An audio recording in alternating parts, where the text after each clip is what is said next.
boys getting back into contact training this week? How they take to it? Yeah, excellent. The level B week last week was a really good intermediate step for us. And we felt like we were still able to get really good load in, and the fact that the boys had been training in pairs up to that point to get in a group of what was 7 with a coach and make it 8 was a really sort of good intermediate step for us. The boys loved, hitting bodies and being able to feel the contest on the Monday and pulled up relatively well from our perspective.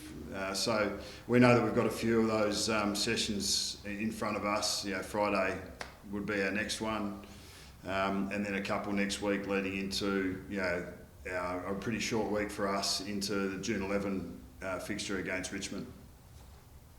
Is 2 weeks enough to get them ready for the physical battering of a proper game, do you think? Well, whether it is or isn't, we won't know for probably 6 weeks, to be honest. There's a bit of... clearly the senior coaches pushed back around the time required to get our squads back up and about. And the AFL were really... clearly with all of the other things that the AFL were considering and trying to put together with state governments first and foremost, and our capacity to get back to our sport and back to work, they were able to hear from us that we needed 3 contact weeks as a minimum to be able to get our players up to speed. So that 1 week of, as I said, the intermediate level B was cutting and turning. Although we didn't have any physical contact, the cutting and turning and some strength work that we were able to get in through the gym is important. As you said, we'll get 2 full weeks of contact training, and then that taper week into our game.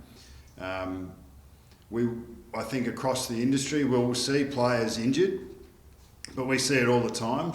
And there's already stories about guys that have gone down to training, and some of them are contact injuries, some of them are soft tissue.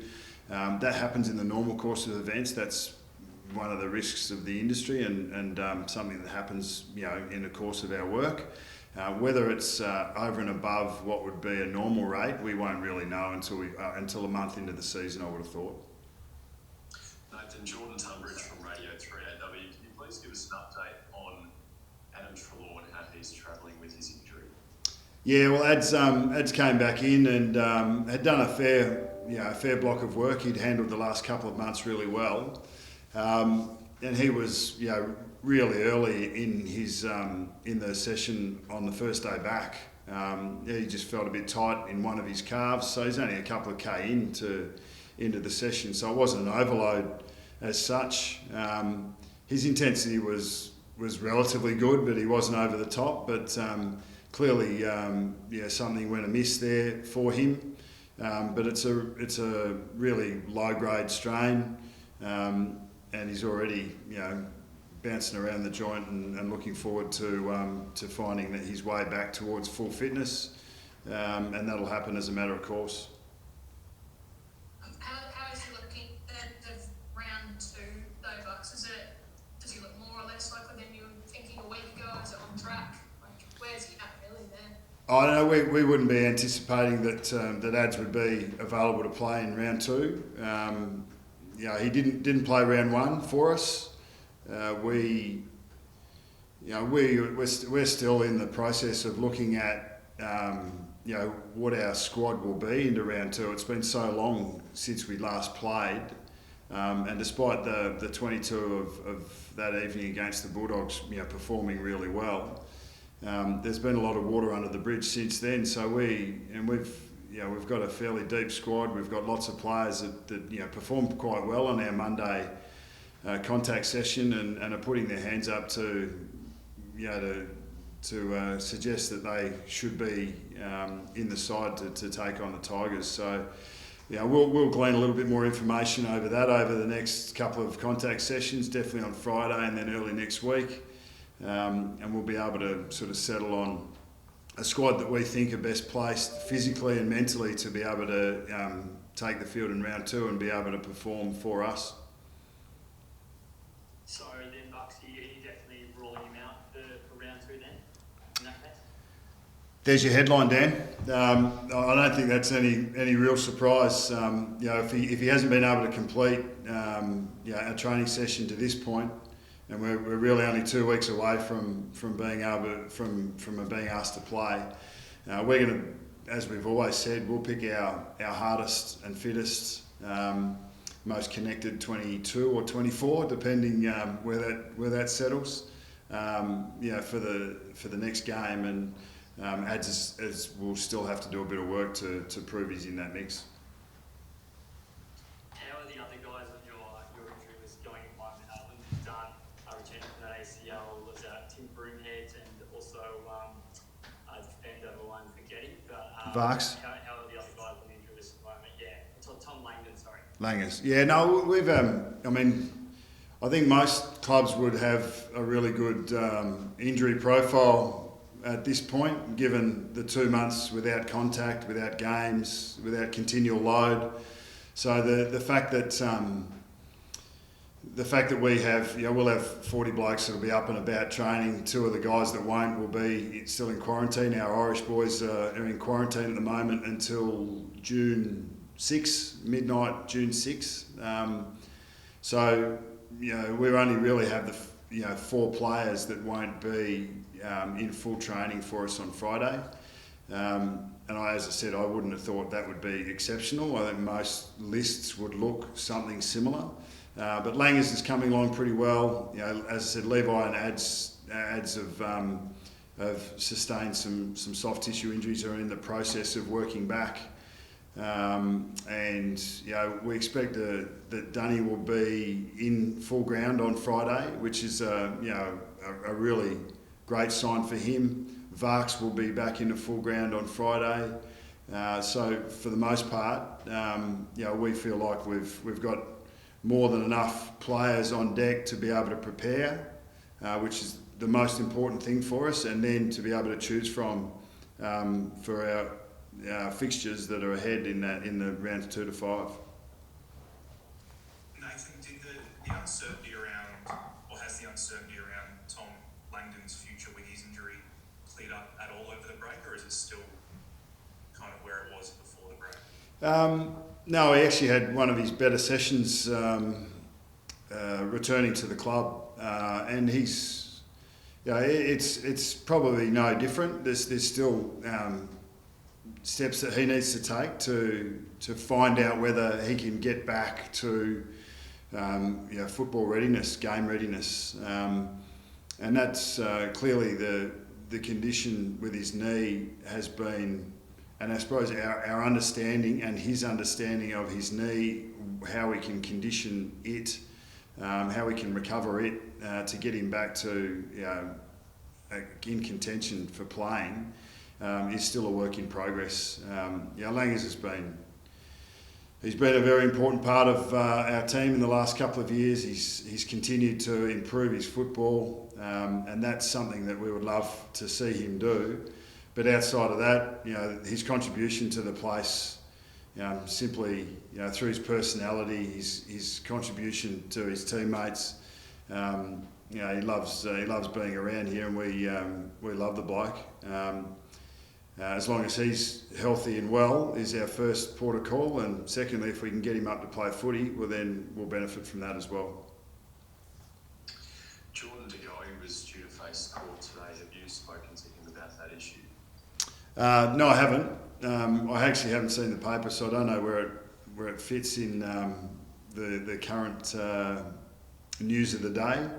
But obviously it's something from nearly 12 months ago, and Geordie will go through that as he's being asked to. And he's trained. He's come back in great shape. From a football perspective, he's come back in great shape. He's really engaged and in great nick, and looking forward to the season starting. He's made a few little blues and slip-ups over the time, so I don't think he's Robinson Crusoe there. I think we've all led less than perfect lives and made mistakes as we've gone along, but not all of us have had it splashed on the front page. I know you said it was 12 months ago.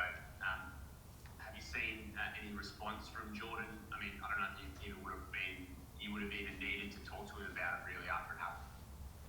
Yeah, no. The short answer is like that. It's probably not a. It's not a context point of reference to see how he's responded. It's something that he's put his hand up. He's obviously taken ownership for it. He's paid the price for for doing the wrong thing at the time. And this is now in the hand of the courts, and Jordan will go through the process and is contrite, as we would all understand. Nathan, Katie Price from Channel 10. Kate? As you say, it did happen 12 months ago. Did the club know at the time, and did he face any club sanctions at the time? Yeah, I can confirm his dog wasn't driving, so we can put that one to rest. But yeah, that's 3 questions on something that happened 12 months ago, and I reckon that's all we need to go with at the moment.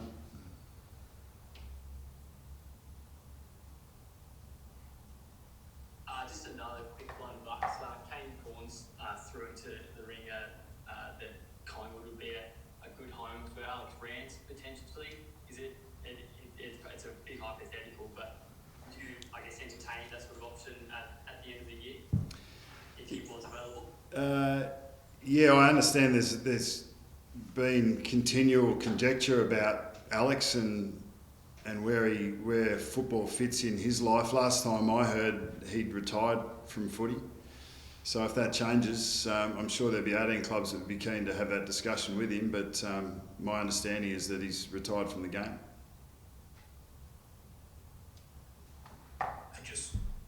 I think we missed out on this one. Brody Mychek, how's he cracking? Oh yeah, no, Checkers is good. He's had a bit of a chuckle with him on Monday, or might have been, Monday night. Apparently we lack a little bit of star power in our tall forwards in front of the ball. But then when Checkers didn't train, we had a star magpie forward who didn't complete training. So only in his absence do we truly understand how significant Broads' contribution is to us. But internally we couldn't rate him any higher. But taking my tongue out of my cheek, he will train on Friday and will continue to put the big body of work that he always does for us in preparation for June 11. Just on your drafted players from 2019, how are they faring over the pre-season? Did you have a chance to chat to them over the break? Yeah, look, they're all going really well. Trent Bianco, for instance, 8 weeks away from the club, was really had a consolidated sort of lower leg strength block. Told me that he went and ate a couple of steaks a week, high protein diet, and I suppose with our nutritionist support and the program that he was given, he came back. He'd put a couple of kilos on. He's visibly stronger, more powerful, and his speed in that first week was evident in the level B week. So that's really good progress to see a young bloke take responsibility for his career and for his progress, for his development remotely from the football club, but obviously still supported by the constituents of it. Trey Rusco has changed his hair 3 or 4 times, came back looking like Malfoy from Harry Potter. He's since shaved that off and I didn't recognise him, but running around in great nick and seems top of the ground and going well. Jay Rantel, the running machine, sort of covered 2K more than anyone on Monday in our match practice and is diligent to a fault. We need to pull him back from time to time. And probably Darcy Cameron's the other one that has continued for us to put his hand up and stake his claim. And at the moment he's pushing Brodie Grundy in the ruck. He's pushing Mason Cox and Brody Mychek and Ben Reid in key forward positions, which is great to have that competitiveness in our squad.